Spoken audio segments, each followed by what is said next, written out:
back to another episode of the Inkwell podcast. Today, I have a really cool guy. We've done some live streams before. He is publishing his own book, done a lot of cool things in the indie comic sphere. And I'd like to welcome Nick Caponi to the show. How you doing, Nick? Yeah, how are you guys? We're good.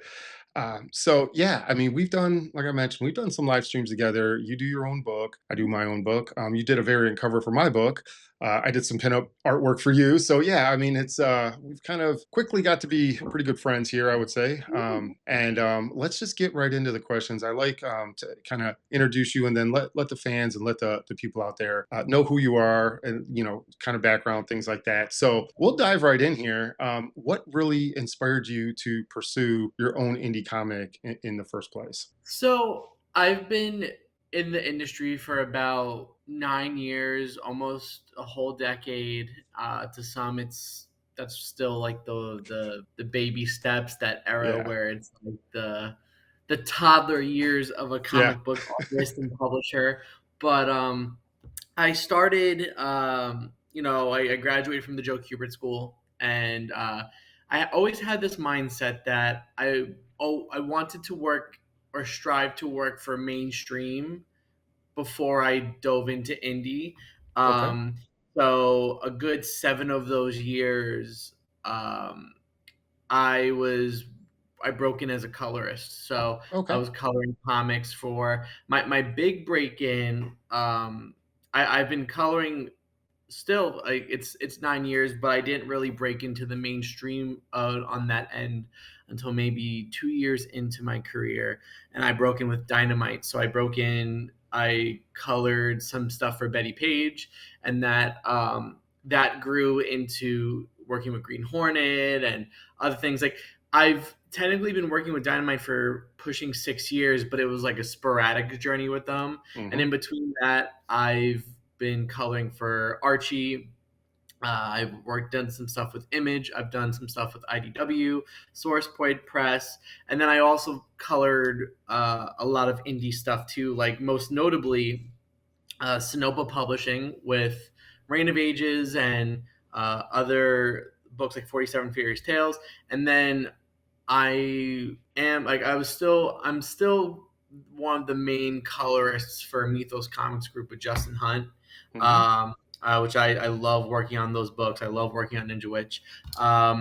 But it really wasn't until about 3 years ago where I wanted to fully self-publish on my own and Hmm. launch my own book that didn't have like because technically I already did that with Reign of Ages. I co-created Reign of Ages with Sam Quinton, but this was my first full push on like my own. Like, Okay. I'm the sole creator. I'm not working with a co-creator or a writer. It's all me. But I had like an interesting mindset with that because I thought maybe breaking into the mainstream, I built an audience through that. Yeah. And then once they started seeing me publish my own stuff, they'll be like, "Oh, like, I know Nick. Nick's doing his own stuff. Great." And so I've always had that mindset, especially with my book Purity. Like, that idea has been around since maybe, I don't know, like maybe 2008, Okay. 2007. So really, the idea of Purity has been over 15 years, but I definitely wanted to build my credentials first and build that audience, and then dive in. So I feel like my approach was, what's the word? It wasn't like the typical or traditional approach to the indie creator where they go indie first and strive for mainstream. Hmm. I strived for mainstream to go indie. So it Yeah. was like almost the opposite. Yeah. Everybody's journey is a little different. I kind of did a lot of indie work first, and then I ended up doing my own stuff. But like you, I think with a lot of us creators, our character, our passion is something that we've had rolling around our head for years, if not decades. Yeah. Ice pick I did when I was like 16, so we're talking like over 20 years ago, um, maybe 30. Anyways, but yeah, you mentioned a lot there. Going to school, having that formal education, also kind of breaking into more mainstream stuff. And, was that basically just a lot of submissions? Was it getting out there and meeting people at conventions and the whole like portfolio showing? Because that's Yeah. exhausting. It is, I've definitely became very accustomed to it at a very young age. Like my first convention that I tabled at, I was like barely 19. So I Oh, was like a wow. kid. So like Nice. I was introduced to it very young. But what I've learned, like even the teachings through the Joe Kubert School, which is, in my opinion, the boot camp for commercial artists, not just Hmm. comic book artists. So it's like we've learned very early on that being aggressive like that is how you sustain yourself and how you will succeed in this industry and make it Hmm. into a career. So like we've learned like bugging editors, doing what I call being professionally annoying because Yeah, I don't that's feel a bad term. when I'm being professionally annoying. I going to shows, marketing yourself, showing like even having the guts to talk to, say, an artist or a person in the industry that you've looked up to for years, just to have Hmm. them look at your portfolio. You got to kind of rip it off like a band aid. So I was doing that early on. And when I decided I wanted to go and pursue coloring, because really, when I was at my time at the Cuber School, I want to say the first year since I graduated, I really was trying to go in as a penciler. Okay. And I was going down the list of like all the stages, and I'm like, my pencils were okay at the time, and they're still okay. I'm not trying to hype myself up here, but my pencils were okay at the time, but I feel like it was the level of okay where I wouldn't be getting a lot of Right. work from them. Inking, Eh, my inks were passable, but they yeah. weren't really the standout. Um, you do not want me to letter your book. I'm just saying that right there. So the last thing I thought was colors because I remember being taught by like Jan Dursema of like Star Wars Hmm. royalty, and she was one of my coloring teachers, and a few of the other instructors there too. They noticed that my coloring was my strong point. So at that moment when I was like 19, 20, I asked myself, I was like, what's if I could break into the industry tomorrow, what's the most practical Hmm. way? Hmm. I wanted to be like straight with myself, where I was just like, what's the most practical way? So I was starting to go in as like pursuing as a colorist. And at the time, I was at a sketch event at a local shop, and I was seated next to a colorist, and he was telling me about his journey, and he was saying that in this industry, it's harder to break in as a penciler or an inker, but Hmm. these companies are always going to need a new letterer and they're always going to need a new colorist on Yeah. rotation. So they're like, if you're going to break in, That's that's your how. path. Yeah. And it's really true because 9 years later, I realized that sometimes colorists and letterers are one of the most connected people out there. Yeah. Like you think Interesting. colorists and letterers know everyone. Um, so I did that, and I started just building my portfolio. I was working part time at a retail store Hmm. and while doing commissions on the side, and I was just building my portfolio. I was at that point, even though I don't recommend it now, in the beginning, I was coloring stuff for free or little to nothing. Like, Hey, I've been there. I've yeah, been there.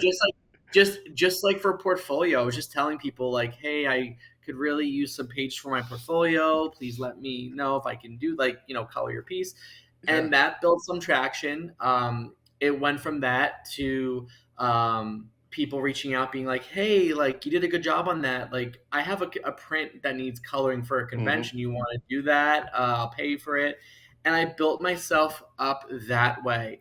And then it started to get more traction. One thing I've noticed right at the point when I broke in with Dynamite, um, it really you build the relationships with the pencilers and the inkers then as a colorist because they somewhat have a very big say with some of these companies of who they Yeah. want coloring over them. Yeah. So it's really surprisingly in this industry, I've only worked with maybe like a handful of editors. The rest was just like the penciler or inker putting in a good word Right. for a colorist, and the editor was like, send me Yeah. their stuff, Yeah. and if they like them, I'll give you the green light, and that's what happened. So that's kind of how I broke in. So it was a mixture of portfolio and networking, and like Yeah. even to this day, networking like figure drawing. And I know that's Yeah. going to be a weird analogy what I'm about to say. It's like the daily exercise that artists need to survive. Like, Yeah. your figure drawing you'll always be improving your anatomy of figure drawing, but also networking. It's like kind of like your lifeline in this industry. So you always want to, be up to doing that. You have to be, unfortunately, anyone who's watching who is has like a social anxiety. I have one too, but it's one Yeah. of those things where you kind of have to rip off like a band-aid, and you got to talk to people because Yeah. that's how you really make it in this industry is communication. Like beyond like portfolio is obviously a good like a big part of it, Hmm. but the communication aspect is really important. So Yeah. even to this day, like email, message, talk to Yeah. people at shows, talk to editors, talk to creators. So that's Anyone that's willing to listen, basically. pretty much. Yeah, and I agree. Like communication, your portfolio is kind of like the way I look at it is the foundation for everything, right? If you have a pretty solid, and it doesn't even have to be like top 10. It just has to be really solid, right? You have to Mhm. understand obviously lighting for coloring, things like that, inking, understand line weights and foregrounds and separation Yes. of planes. Penciling is a whole nother ball game, and I did that route. I started out penciling because that's what I did as a kid, and I grew up and that's what I did. And then as digital colors came around, I was like, oh, I can do this and it's okay. It's not terrible like everything else. So you mentioned, the Joe Kubert School, and that's something where for those that want to get into design, not just like comics. I know it's known for Joe and everybody and his family, right? I mean, they're all there, and it's from what I understand, it was more foundational of a comic school, but they do design work. They do a lot of other things. Is It's a there? commercial art. Yeah, and that just encompasses big. That's a big umbrella for a lot of inspiring artists. Like that's a very solid school. It's on the East Coast, so depending on where you live, could be easier to go to or not. But is there any other formal education besides that? So technically, no. And why I say that is because the Kubert School also offers like Saturday classes for kids, Hmm. and I've been really going to that school, taking those kid classes since I was like a 10, 11. Oh So like I'm wow. 30, so I'm 30 now. So it's Hmm. like if you want to think of it, I've been going to that school for 20 Right. years, Right. and I've been taught by the best. Like one instructor who's turned into a colleague and a friend, and I've colored over him. Like Fernando Ruiz, he's of Hmm. Archie royalty. He's a legendary Archie artist alongside Dan Parent. Both of them have pretty much been the face of Archie for the past maybe like 20-ish, 25 plus years, 30 Yeah. years. Like working under Dan DeCarlo. So I was taught basic storytelling from Fernando and basic drawing as well. And me being a big Archie kid, like beyond my interest of like Marvel and DC and Image, I'm really a true Archie kid. I love Okay. yeah, I love Archie. So being able to be taught by him at such a young age and grow like down that path Right. of having him as an instructor for the college program, and then being a teacher alongside him because I teach there, and then just working on stuff with him. It's such a crazy but amazing circle. It's just like, Yeah. but I've been really going to that school for 20 years. So outside of that, I guess I would say just self-taught, Yeah. but prior to the Cupid school, but really the Cupid school was like my main education. Okay. Okay. And on that note, like there's a lot of us that a lot of artists in general, creative people that find motivation all over the place. Like Mhm. sometimes we find it, in the flower that's growing or the clouds. I mean, there's all kinds of weird things. But what is one of the things that keeps you motivated to, and I've read Purity. It's a really cool book. We'll talk about that. But I mean, what keeps you motivated to keep doing Purity, to keep coloring and doing stuff? So this is gonna sound very immature and maybe even spiteful, but so as a kid, in elementary school, middle school, high school, I genuinely like I was an okay student. I passed with like I was like maybe like A minus to B minus student, occasional Yeah. C. I really never did any extracurricular activities. I'm of the minority who sports weren't just for me. I wasn't Hmm. really going out and doing these clubs, and really all I was doing was drawing in my notebook, and then Yeah. I would finish my homework in class. So when I came home, I would just be drawing till like 11 o'clock at night, and then the Yeah. next day. So like I already had the mindset of like a freelancer Yeah. like, at like such a young age. But like I really didn't show any interest other than working in art or working in a creative environment. So when it came to looking to colleges, Yeah. like I really took a risk coming to the school because in my heart I'm like that's what I want to do. I really Right. knew I wanted to do this since like I was like maybe 11 years old, 10 years old. And, I was looking at other schools, other art schools, and my SAT scores weren't high enough. And, but then I realized that the school was like only 20 minutes from where I lived. And, you're going to be working on your craft every single day Yeah. versus other art schools that you have to take like gen ed classes, which Right. suck. Right. So, like, it really worked out going to the Cuber school. It was like in my heart that I wanted to do this. But even to this day, what keeps me going beyond the stuff I publish, because I'm very proud of like Purity, I'm very proud of the Hmm. products I put out and like worked on. But it's just that fire that I had since I was a kid that I Okay. know that this was what I was placed on this earth to do. This was like, not to get all poetic about it, but it's kind of like my destiny to do this. And I had that mindset as a teenager that I will do whatever I can to just be in this industry. Whether Hmm. like as a kid it was like solely drawing comics, but then when I went to college, I was like, as long as it's like in within the industry, whether if it's graphic design, whether if it's Hmm. editorial, whether if it's production, whether if it's pencils, inks, colors, anything, maybe except letters. But I knew like that this is what I'm meant to do on this earth. This is the purpose I serve. So that's kind of like really the permanent flame in my Hmm. body that just keeps me going and going and going, and that's what keeps me inspired, and that's what I'm always thinking of the next thing, like what the day that I put out maybe the last issue of Purity, like what do I do next? Like what's the Yeah. next step? Like do I like adapt it into television? Do I adapt it into an animation or a video game? Like do I go the whole like 90s image creator route and have a whole like action figure line? Like Yeah. do it like so I'm always thinking like two steps ahead, but I've always been like that even since I was a teenager.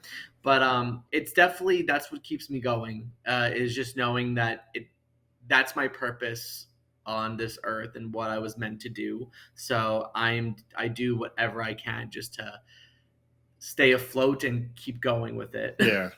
Yeah, no, that's how a lot of us are, right? We always have to stay ahead. We always have to think of, it's not just the next issue. It's the next two or three or four issues. Sometimes, Yeah, we write a story, we have an idea, and that's like four issues down the road, and we're like, okay, I love that idea, but we got to wait till we get there, you know. I know. So yeah, I totally I get that. What we talked a little bit about some of the mentors and comic creators and even teachers that you've had, but what are your kind of biggest influences, whether it be comics or not, like film or anything or music? So I could give you all 3 of those answers. So, when it comes to art, like just, illustrate comics wise, I really take inspiration from surprisingly the simpler art styles, because sometimes they're the most effective. So, like, one very prominent storyteller in my arsenal of greatest storytellers of all time will always be Jaime Hernandez of Love and Rockets. He does a really amazing job at telling a story, evoking emotion and tone with just simplistic storytelling. Like, Yeah. you could tell his influences were like Alex Toth and Dan DeCarlo, and they're like more on the cartoony end.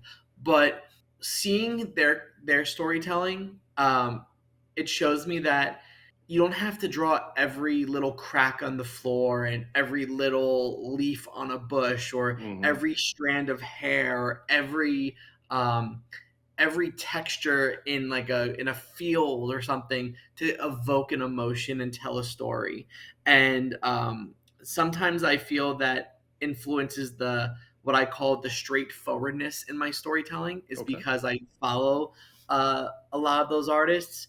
But in a weird contradiction, I also am heavily inspired by the very detailed stuff Yeah. and like the 90s. Like, I mean, growing up as like a child from the mid 90s on is, I was exposed to so many different kinds of styles that the Yeah. 90s were putting out. So like David Finch, Mark Silvestri, Michael Turner, Jim Lee. So I also really like that stuff as well. I loved manga growing up. I read a lot of manga and watched anime as a kid. But I guess you could say the core of my storytelling, I'm always going to prefer the simplistics, like the more like subtle simplistic storytelling. But I also have a huge love for the super detailed Yeah. storytelling as well. And then I also have it's a very specific thing, and I'm sorry if this comes off as so like very weird. I'm also No. very inspired by are you ever familiar with the phrase retrofuturism? A So little bit. like Yeah. so pretty much it's essentially like it was big in like the 80s and the 90s, but like look at all those fantasy illustrations and all those sci-fi illustrations Hmm. like Hajime Sorayama or uh, one that hits closer to home is Rowena. But she Hmm. was an incredible painter. But like there was just such a charm that like fantasy and sci-fi paintings had from like the 80s to like the late 90s. It was just one of those like very comforting things to me to like watch and study and buy. So I would say that's also uh, a genre that inspires me. It's kind of like that the retrofuturism of like what older generations depict, The the future to future. be. Even Yeah. like Oh, go ahead. Metropolis, for example, the Yeah. movie. So it's like that's retrofuturism because it's like it's what they depicted. Like, okay, so you have robots walking the street or you have flying cars, and it's Right. like it's just that ongoing fantasy of what uh, you want in the future. And I think that's such a beautiful kind of art form and genre. Yeah. So, My wife and I just watched the 2025 Fantastic Four film, and yeah, oddly enough, I would say that's retrofuturism. I yeah, kind of feel it's like that, and there's a lot of nostalgia in that film, but like overall, we were just like kind of disappointed. Like this is the best they got. Like I kind of felt yeah. Superman was better than Fantastic Four, even though but that's a whole nother ball The game. opposite, actually. Yeah, people love Fantastic Four, and I'm like, I don't know. Like, is it just the nostalgia of it? Is it the like you're saying the Yeah. retrofuturism? I think the one thing I think they did right was instead of making it modern day, Yeah, they took it back to the 60s, which I really appreciate. But yeah, like it's cool seeing that because it's like from a 2025 standpoint, yeah, you're like they could push the retroness of it more, mm-hmm, the mm-hmm, futuristic of it a little more. But when you put into perspective of like if we were in if it was the year 1969 and that what they put out in our minds like what we would envision like The 40, future. 50 years from Right, now. So right. it's like so I like it in that element. And then the last inspiration that I really, as of late, really like I'm like obsessed with is I've been always a metalhead. I always loved Yeah. metal and rock, Nice. new metal. Like Yeah. I was listening to Marilyn Manson since I was like 9 years old and in a very extreme Catholic household, and I was like Yeah. hiding from my parents. But I've been in a very big metal mood lately. Listening to a lot of oldies like Breaking Benjamin and Slipknot, Yep, yep. and then I also listen to like a lot of power metal. And some of the Mhm. best concerts I've been to were power metal shows, like that fantasy metal. And that's what actually, whenever I draw Purity, or whenever I'm currently drawing Cinderella now, my upcoming Mhm. book we talk about. Um, I have a lot of fantasy metal in the background because, and really a root of that was always Iron Maiden. It's my Mhm. favorite band of all time. Their "Caught Somewhere in Time" album is what I call an album you listen to if you're riding on a dragon over a futuristic city, and that's what that album is. But it's a timeless album. But that was, a very big influenced me and my choices in metal, but like also what helps influence my artwork. So from all these different things that we're Yeah. just talking about just now, like those are the things that really inspire me. And then I guess specific people, I'd say from a more personal level, being so close to the Cubert School, I think Fernando Ruiz has a huge impact on my artwork and the way I tell stories today. And then also Anthony Marquez. Like I had they're both very dear friends of mine, but both of them have really taught me so much about the industry, how to navigate the industry, but and coloring on both of them. Like I've colored a lot of Space Ghost covers by Anthony for Dynamite, and I've learned so much. And having that luxury of just like walking upstairs, knocking on their door, hey, what do you think of this? And Yeah. having to like rip it to shreds because they want it, like they know you could do better. That's just like the nice influence that I need, and it just keeps me going. So Yeah. No, that's it's like awesome. all different angles are like coming at me of like inspirations and influences, but yeah, I think those are Yeah, I end up cool. watching a lot of movies or TV shows while I draw, and listening to music. Those are the two things. It's either a movie, like some sort of visual entertainment, and I'm also a metalhead. Like, same thing. Grew up in a very religious home, but like love metal, love power metal. The wife, not so much. She loves metal, but not power metal. Like, she's more refined or more specific on like the metal that she listens to.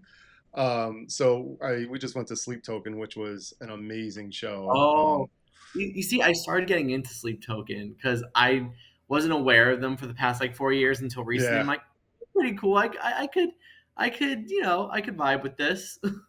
yeah, Yeah. it was same. It was, I think, maybe 2 or 3 years ago I started getting into them, and one, I didn't think she'd like them just because of the genre mashing that they do, and she fell in love with them, and she's like, all right, if they come back to town, just buy tickets, like just book it, I don't even care, like just get tickets. So I, we did.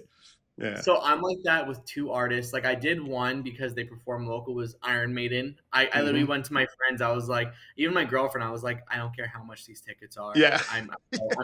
I will be present at this show, even if it like financially like screws me over and like I'm in bankruptcy. I will We'll say figure that. it out. Yeah, I was like, I will proudly say that I've seen Iron Maiden. Yeah. Another band like um, that I've been listening to since like 2002 was Evanescence. And Yeah. before people in the comments or whoever's watching, I liked Evanescence before Daredevil made it cool. Let's get that Yes. straight. Like Yes. I've been a fan like of their earlier stuff from like 2002, and like because their Daredevil came out what 2004, 2003. So With it's like I Ben literally Affleck. was ahead of the Yeah. curve. And I remember we were cleaning out my cousin's apartment, and he just suddenly left his Evanescence CD, and I Mhm. stole it. I will be very honest. I was like 10 years old, like, whatever,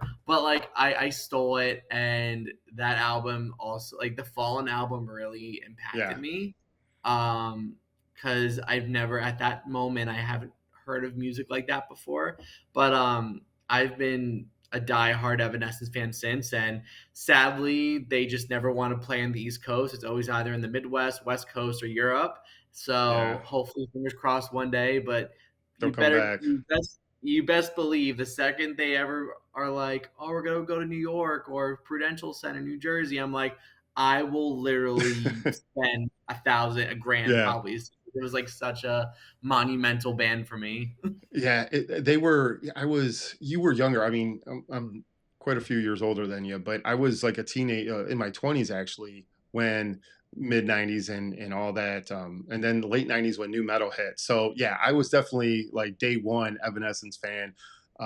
Back in the day in Cleveland, like you mentioned, like they played Midwest. Like we're originally from Cleveland and we saw Yeah. Evanescence and then Mudvayne actually opened up for Evanescence. So, like, we could talk Oh, about yeah. music like forever because we've gone to a ton of shows. We just always try to support bands. I think like touring is where they get more of their like money. It's not from record sales. It's not from the CD sales that a lot of people don't realize. It's not from streaming. They don't make their paycheck through streaming. They make it through merchandise and going on tour. But yeah, music is something I'll nerd about all day because I'm such a huge music fan. Um, well, here we go. What back to kind of like I guess normal stuff.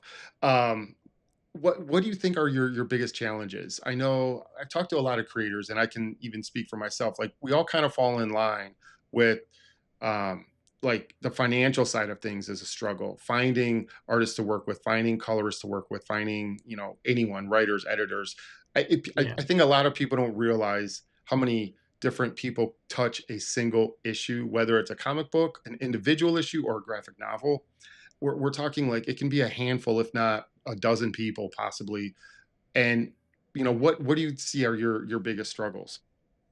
Well, I'll join in with the whole financial thing because I don't think it's the fact of like it completely inhibits me or like I just think as I can't speak for every creator, but I think Hmm. overall you got to rationally look at the finances and the bookkeeping. I was actually talking about this at a show recently, like a convention, but like you got to be rational. Like, Hmm. yeah, you want the heavy hitters on your book. Yeah, you want that cover artist who you know will charge $5,000 for a cover, but I focus more on quality. Right. So if the artist I hire is cheaper but delivers a higher quality, they might not have the bigger name as say others, but I know that the quality of my books are going to be elevated.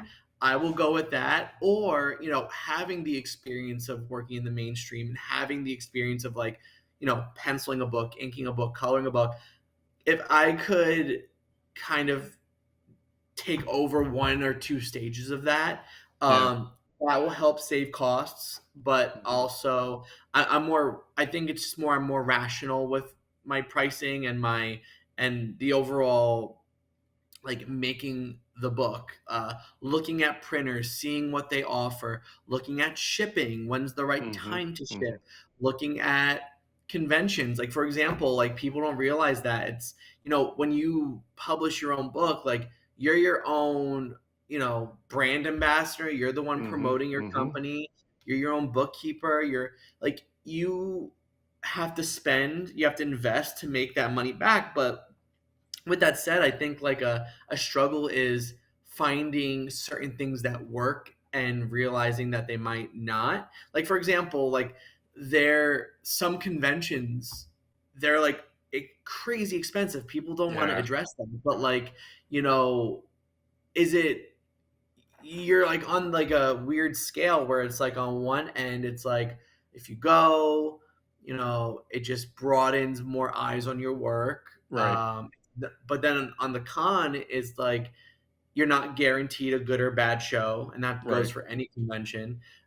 You don't have a rep or anything where something's going to get comped, so you're going to pay out of pocket for essentially a work vacation. Like you're going to be Yeah. paying through the roof, and so you got to think to yourself like, is that feasible? Like, how are my digital sales? How are my online sales? Like, Mhm. can that offset what I would say make it a convention or a new convention that I'm not sure if I would make back like costs? So, finances is definitely one big hurdle that I think a lot of us, myself included, struggle with because we really have to be rational with what we spend on. Like, Yeah. do I want, you know, this artist on my book? Yes, this artist is like probably the price of what it would take to make the book if I just made it. Yeah. So it's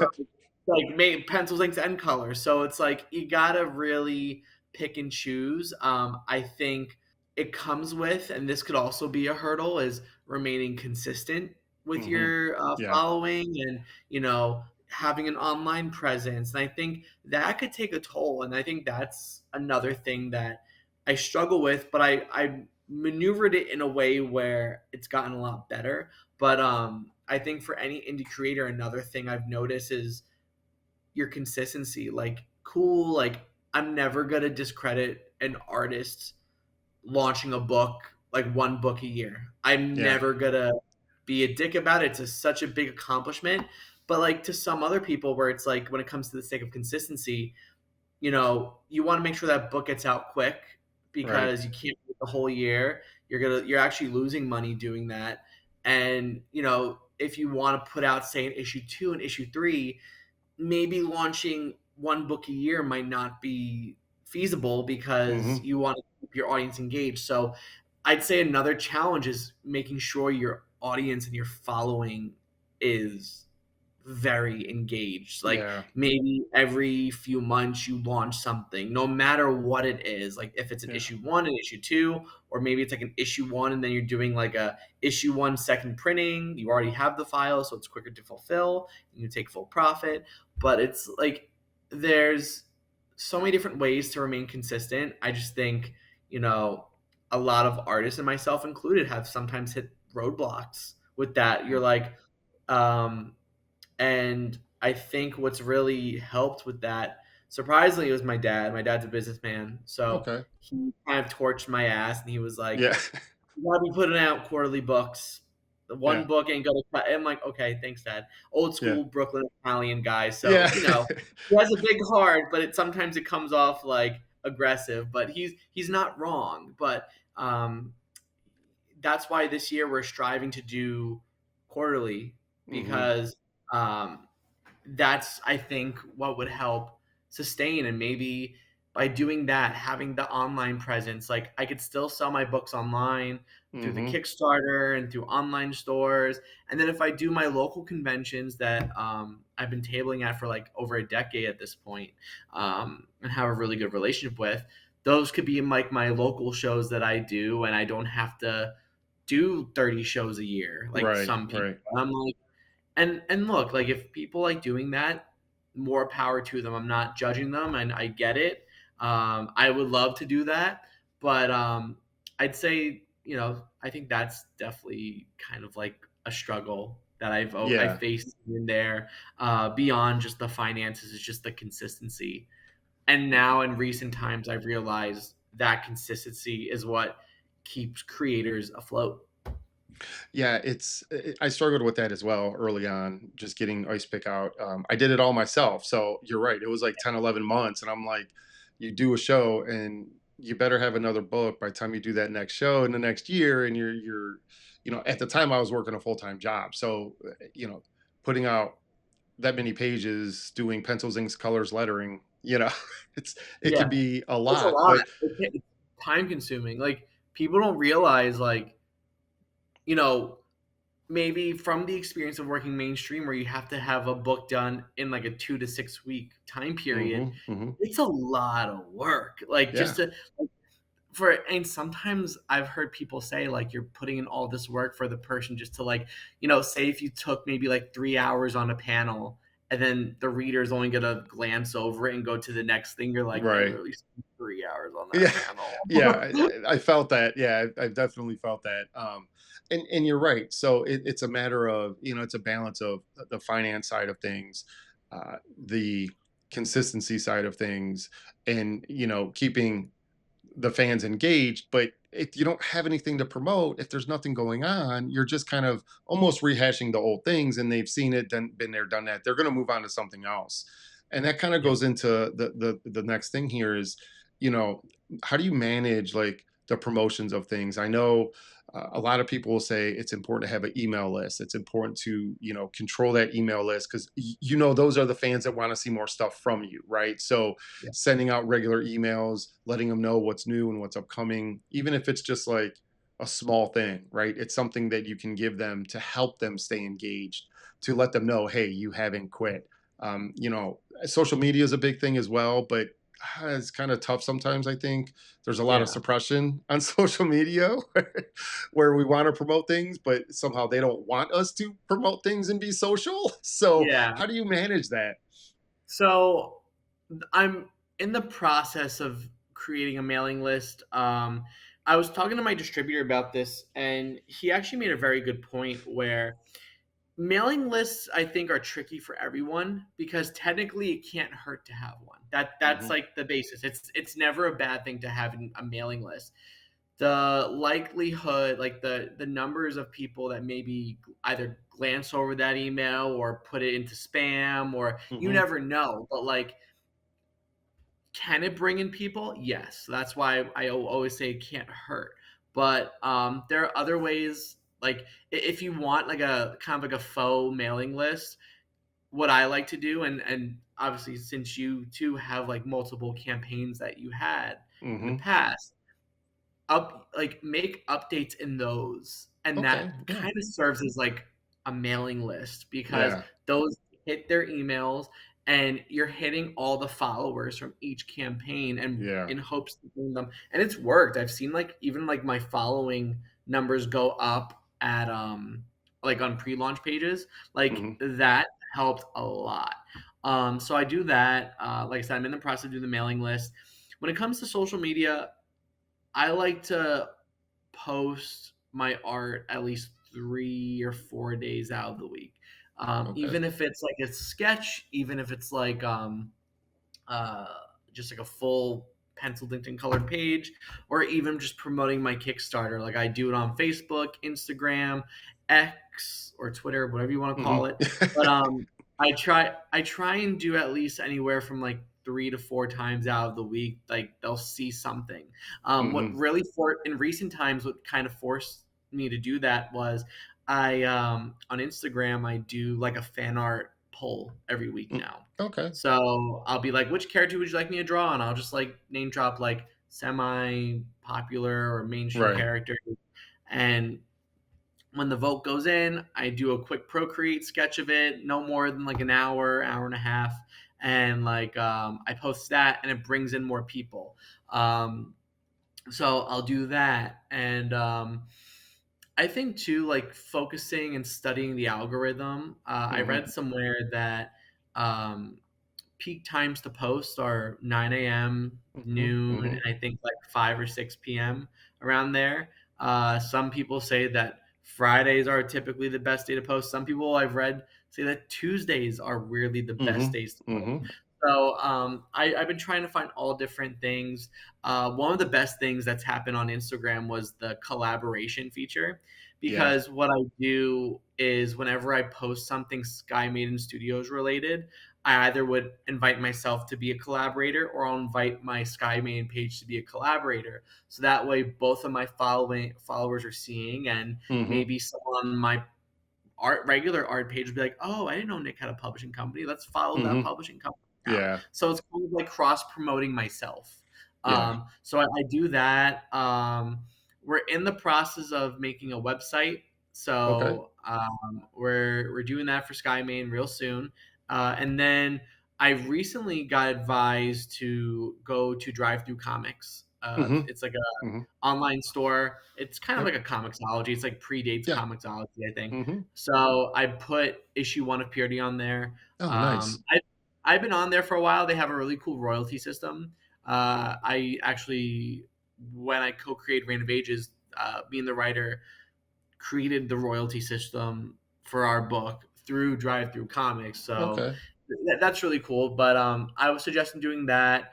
Um, and that's pretty much what I've been doing to, stay with it and be consistent with my online presence, my social media.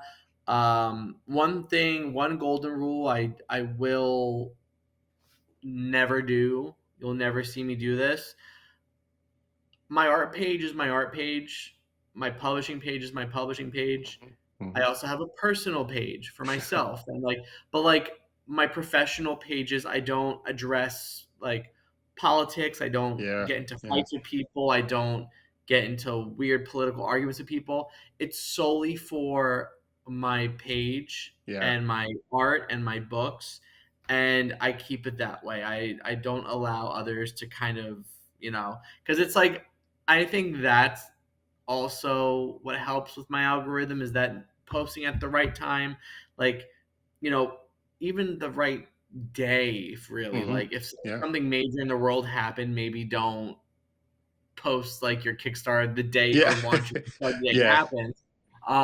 So I know better to do that, but I really keep it straightforward with my pages. Like I'm not Yeah. like, I just really keep it to the purpose of those pages. Mhm. Yeah.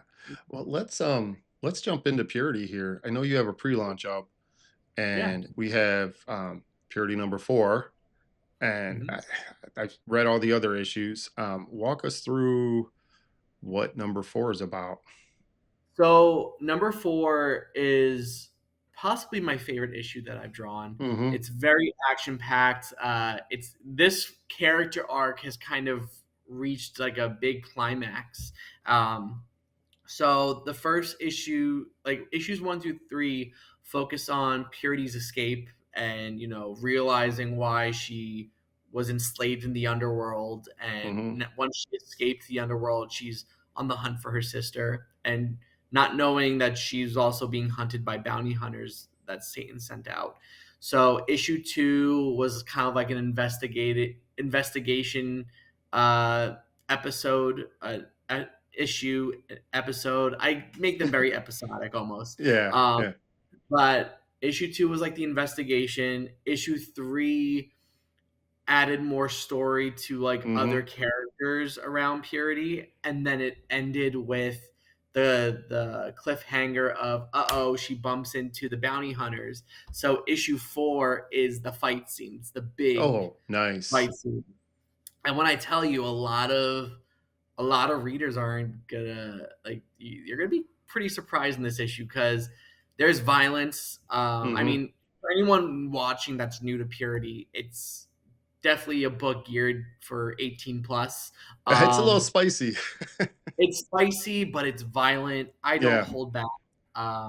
But this issue in particular, there's a lot of action, a lot Mhm. of plot, and a lot of realizations with some characters, and it Nice. kind of thickens the plot even more. It's Mhm. it's it's really fun, and one of our characters gets like a weird power up, which was it's pretty cool to see. Um, but it's a bigger book. It's about 32 pages. Mhm. The previous issue was, I believe, 22 pages. So Okay. it's an extra 10 pages of story. But this issue also concludes the first arc of Purity. So Okay. I already anticipate that Purity is going to be 15 issues. So the first 4 are completed. So this will be the first volume trade paperback next Okay. October. But yeah, it's a really action packed issue. Chaos unleashes. You get perspectives from Satan, you get perspectives from Mary Adams, Mhm. Purity's sister. You get perspectives from the bounty hunters, surprisingly. Like, there's one moment where you're gonna be like, "Whoa!" Like, I never would expect that. So Yeah.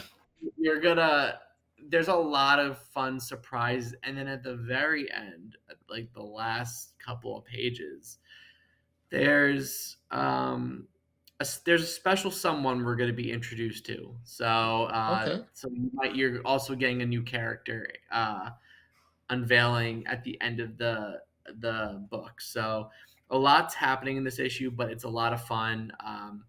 This like when I say like this book really pushed my limits, like in a good Yeah. way. Like, it really focused on fight scenes and like pacing of those fight scenes, Mhm. Mhm. and even just like the surrounding elements. It was a big I learned a lot on this book. So Yeah. it's a really special issue. I'm really happy with the outcome. It's currently being inked by my inker Pedro Morasco. I already have a couple of pages done and colored. Um, we're looking to launch this one early March. So I don't Okay. have an exact date, like the exact day of the week in Yeah. March. It's definitely going to be within the first week. I Okay. wanted to that to be like the big kickoff of the launch season for me.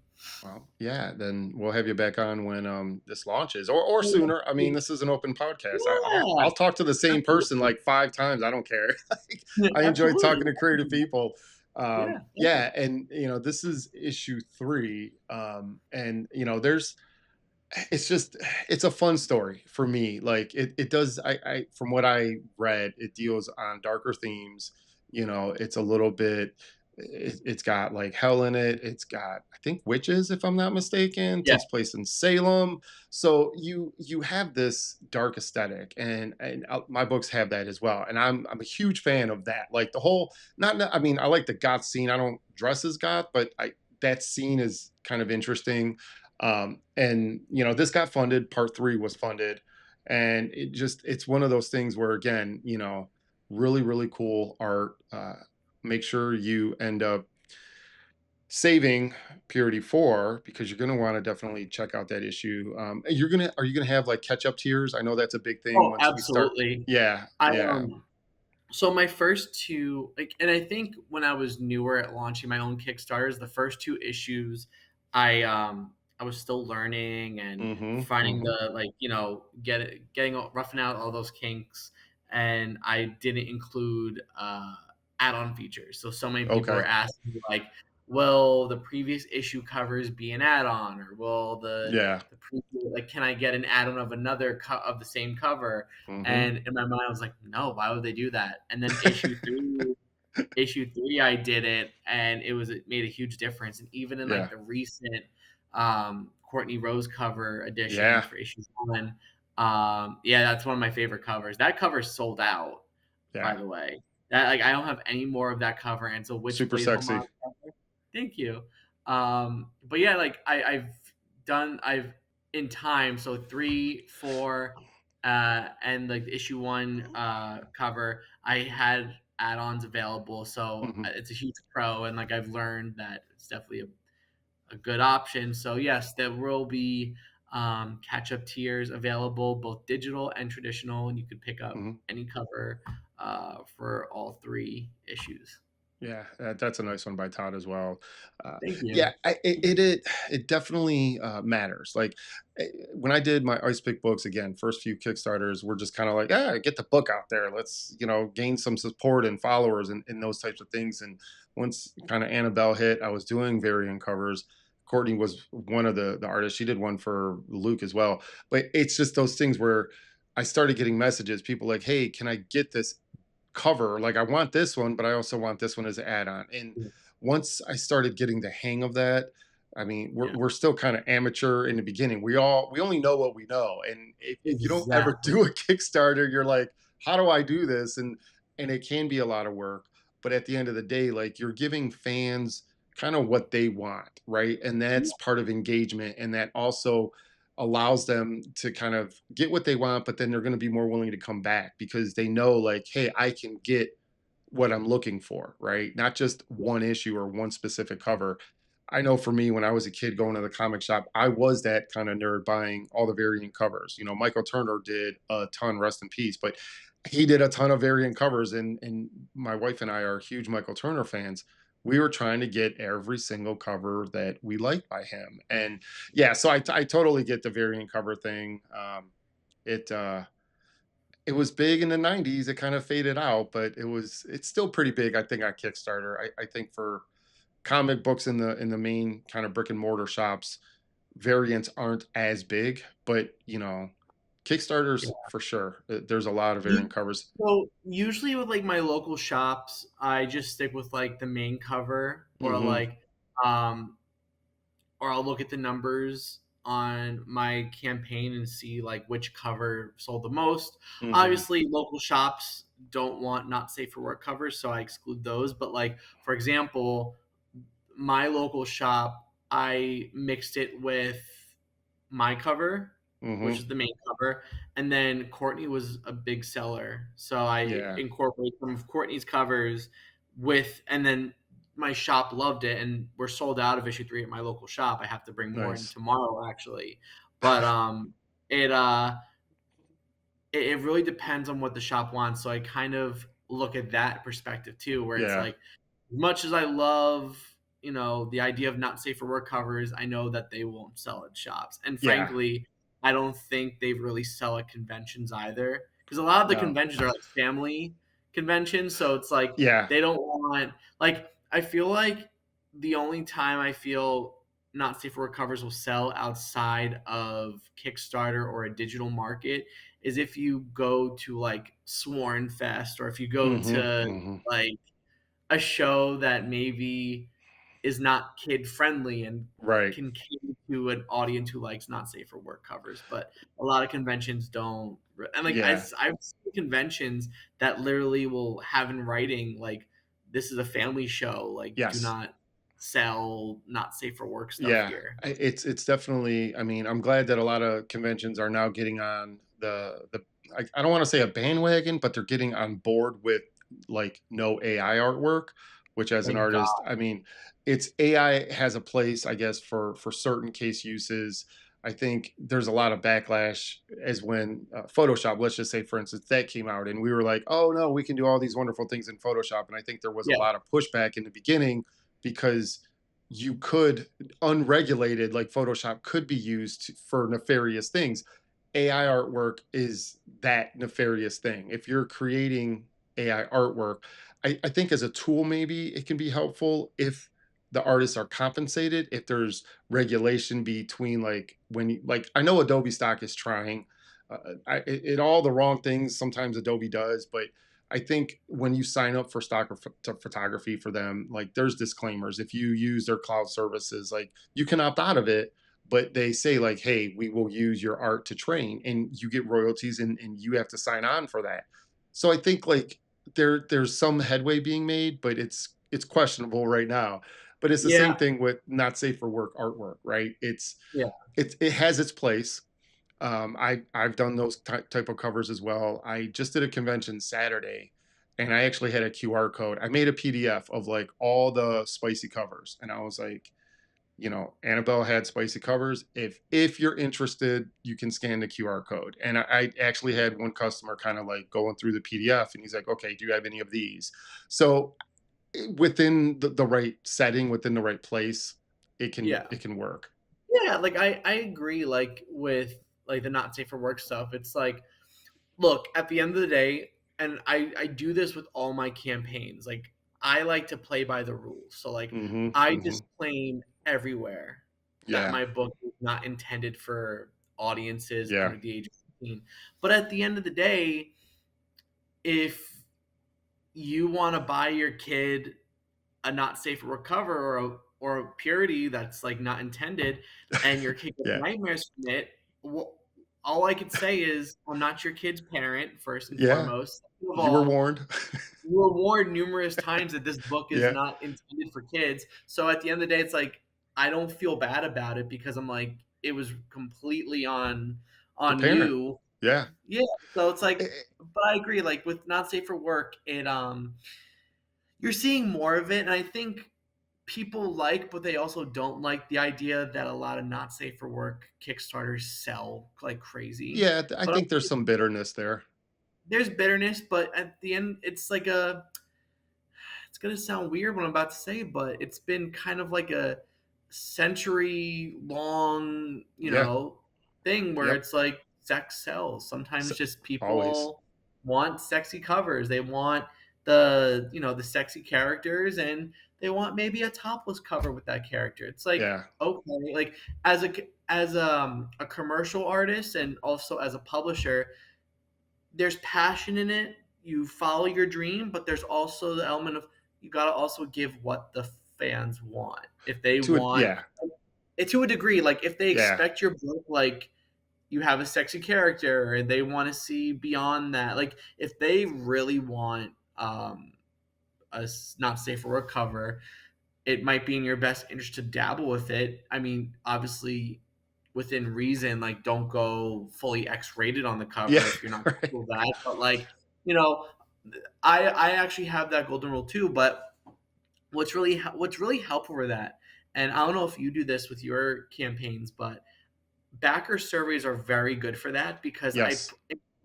I include a thank you for supporting. What can we do better next time? What would you like to see in Right. the next campaign? And literally a lot of my backers would respond like, and a good amount of them were like, we want more not safe for work covers. that's Huh. that's so it's like Interesting. so we're introducing one for issue 4, but you know again, it's within reason. Like the and this is just full transparency. The most I would ever do on a not safe for work cover is what I call like Playboy cover level. Like I don't Mhm. want like a whole rated X like Yeah. Same. penetrative I scene on a I cover. Yeah, I did topless, and oddly enough, like, I had a tier that was, like, original art tier, and it was like, get whatever character you want drawn, right? I'll do it, right? And, you know, people have supported that tier, which is great to see that like fans out there want original art, Yeah. and it's a good value, I think, for them. Like customers are always value conscious, right? You want to make sure you give them a good value, but they're Yeah. also getting books like before it's almost like a pre-sale, right? You're able to get these books before they're in stores or anywhere else. So there's a little bit of a markup there because of that. It's rare, and not all the covers are going to be available after Kickstarters. Yeah. But the one of the fans that requested that did request a not safe for work, original piece of art, and I was like, okay, I can do a little bit, but I'm not like you. I don't do X rated. So it's like, yeah, I mean, you give the fans what they want, but it's also within a reason. So Yeah, like, I think it's also too when it comes to because when you create a character, it's your baby. It's like yeah, you want to still respect you weirdly in my no, mind, there like, is. I don't wanna pimp out my I character agree. almost, Like like, there is a I level of wanna respect. I wanna be taste like, any not safe for work things with me is tasteful. Like, I would Yes. never wanna, Yeah. like, disrespect my character for the sake of Yeah. a sale. I just Yeah. wouldn't. Like, I don't have that bone in my body to do Yeah, that. same. I would encourage everybody out there. It's easy enough to find purity. You could just search purity number 4. It pops right up. So yeah, it's a fun book. I love it. Again, like I think the indie market. I've said this before on other podcasts. Like there are so many good storytellers. There's so many great artists in the indie sphere, and I think you can find whatever you're looking for, whether it's kid friendly books, PG-13, rated R, rated X, whatever. I mean, it's all out there. Yeah. Purity is like kind of in the middle somewhere, rated R sometimes, I'd but say it's it's like I'd say it's R. yeah, It's a good R. It's like it's like yeah, like Blade. It's like Blade with yeah, boobs. it's like grade level. Like you got your violence, you got your gore, Yeah, you got your I call it suggestive themes, but then you got your nudity in there too. yeah, So it's like you have a a little mixing bit of bag of everything. but I also really what I'm proud of is that I'm not just putting it in just for fan service. Like there's a Right. point to it. So it's not And like I'm just like throwing in, oh, just here's a random set of boobs that's on the page. For no reason. Like yeah, there's a reason. And I think that's what gets missed with a lot of content today is there a reason? And same thing with me. When I did Annabelle, there was a reason for it. You know, I was Yeah. throwing back to ancient Samaria. That's how people were. That's what how I mean, and other even in like countries today, like women do walk around topless. It's a thing. It's in America, it's frowned upon, and I understand all that. Yeah. But you know, I think so much in media is forced, and there's no reason for that specific forced idea or that forced character or whatever it be. And and it's the same way. You want to be conscious about how you're writing and your storytelling, and you want it to all make sense and be there for a reason. And that those stories shine through, in my opinion. I think those are the Yeah. ones that feel the most natural. They feel the most connectable, like the relatable characters. Those are the ones that aren't forced. So Thank yeah, you. it's Purity is a great book. It's been a lot of fun chatting with you, talking about everything. You know, where you grow. There's a lot of similarities between our journeys as creatives. I didn't touch on mine too much, but it's crazy. I almost went to the Joe Kruger School. I actually applied and got accepted to Cleveland Institute of Art. I did art classes at this college. I didn't go to that college. I ended up waiting because my wife now was in college at the time. Yeah. And I went to college later. But our stories are just ridiculously similar. So Yeah. it's been a lot of fun. I had no idea like your journey into the creative field, into indie creation. You know, and we'll wrap up this podcast. It's been a lot of fun. And you know, obviously, like I said, I hope to have you on anytime you want to join, feel free. And Thank Purity is you. going to launch early 2026. And Mhm. you March. touched on a new Cinderella book, which, you know, if you're not following Nick on social media, he did show some artwork for it. So get out Yeah. there and follow him. It looks like a So really it's fun story. yeah, it's a really fun book. It's a project I'm doing with Justin Hunt. So Hmm. Justin is editing the book for me. And for the people watching, if you like princesses, but you also like absolute Wonder Woman, that's pretty much what Cinderella Fairy God Killer is. It's just my it's a different take on a grim fairy tale. Hmm. It's violent, it's fun. My girlfriend had a huge part in this weirdly because Nice. she's a big Disney person. So I asked her. I've been wanting to dabble with grim fairy tales, and I go to her one day. I'm like, "Who's your least favorite Disney princess?" And she was like, "Probably Cinderella." I'm like, "Wow, over Snow White?" She's like, "Yeah, just Cinderella just Yeah. sucks." I'm like, okay. So in my mind, I'm like, what can I do to make Cinderella interesting? Just like a new twist to the character. And so this time around, you're gonna see her. She's like a Viking character, and she's slaughtering fairy godmothers, and she has a hit list of Nice. fairy godmothers. So we're launching that in July. It's a really like I just started working on the pages today. Hmm. Um, so it's going to be edited by Justin. I'm still looking for a letterer and a few other things going in the mix. But yeah, it's going to be July, and then that will be the second book in the quarter of the Hmm. year. And then I'm launching a Purity crossover, the first ever crossover with Purity, with a character named Reptilia of Frenzy Comics by Ethan Farina. He's been on his Kickstarter too, funded his books.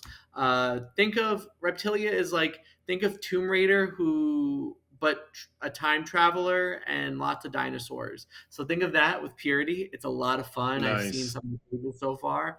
And then to cap the year, if my timing is impeccable, I am going to be launching the Purity Volume 1 trade paperback on Nice. Halloween of next year. Nice. So it's Good it's luck with it's gonna that. be a good It's ride. Yeah. yeah. Apparently, this October was a crazy time to launch Kickstarter. So I don't know, like launching on Halloween. I thought it was a great idea. Apparently, 350 plus creators thought that too. So there was a ton of new Kickstarters for Halloween. Yeah. But we'll see. Yeah, that you got a lot going on, but it's been a pleasure, and we will wrap this up. And I will see you on the next podcast. And thanks again, Nick, for being a guest. Thank you for having me. Thanks so much, Uh, dude.